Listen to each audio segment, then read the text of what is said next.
favorite by far was he got a chance to work in Iqaluit up in the Arctic Circle. Iqaluit is the most northerly capital of the Canadian provinces and territories. It's up on Baffin Island, well above the tree line. And Dad was there in the dead of winter. He was there for 6 weeks in January and February. And the community is largely Inuit, and they have wonderful stories about the world that they live in.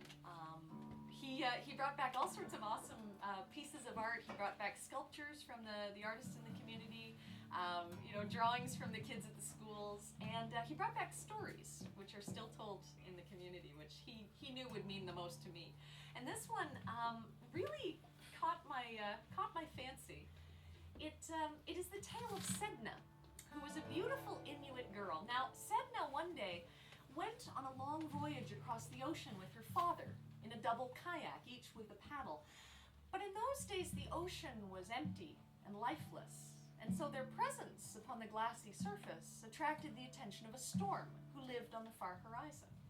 Well, the storm, curious as storms are, it came and it started to swirl around the little boat, playing with its toy and churning the waves.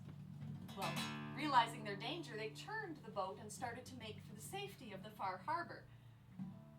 Sedna had a great heart, and so she put all of her strength behind every stroke of the paddle, but her father was cowardly and craven. He looked back and he thought to himself, this boat would go faster if it was lighter. And so without warning, he reached out, he grabbed his daughter, and he threw her into the icy deep.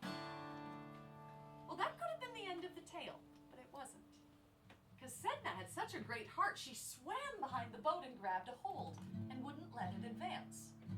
Well, her father panicked. He grabbed the paddle and started to tap her fingers to make her release, but she wouldn't.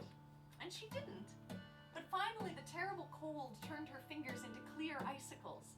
And with one tap on the ice, they shattered and she fell down into the deep with these shards of icicle fingers following after. Well, that could have been the end of the tale as well, but it wasn't. Because Sedna had such a great heart that she looked around herself in the empty blackness and she thought, if this is to be my new home, I don't want to be alone. And so with a force of will, she turned each one of those little fingers into a new animal that had never existed before. They became the first whales, the first walruses, the first seals, all the creatures that now live in the deep. And it's said even today that the shamans of the north, the most powerful of them, occasionally can go on long walks across the ice, protected from the cold. And they dive down into the ocean to visit with Sedna, who still lives under the waves with her children. And they do this often so that they can comb her long black hair for her. And that pleases her greatly, because she no longer has fingers to do it for herself. Sedna roamed the deep, the cold, forgotten deep. No one wants to be alone. Sedna roamed the deep, the cold, forgotten deep.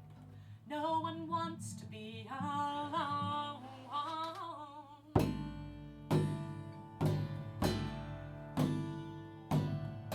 From her hands they fell, children of the ocean swell, with ice's twinkle given sight.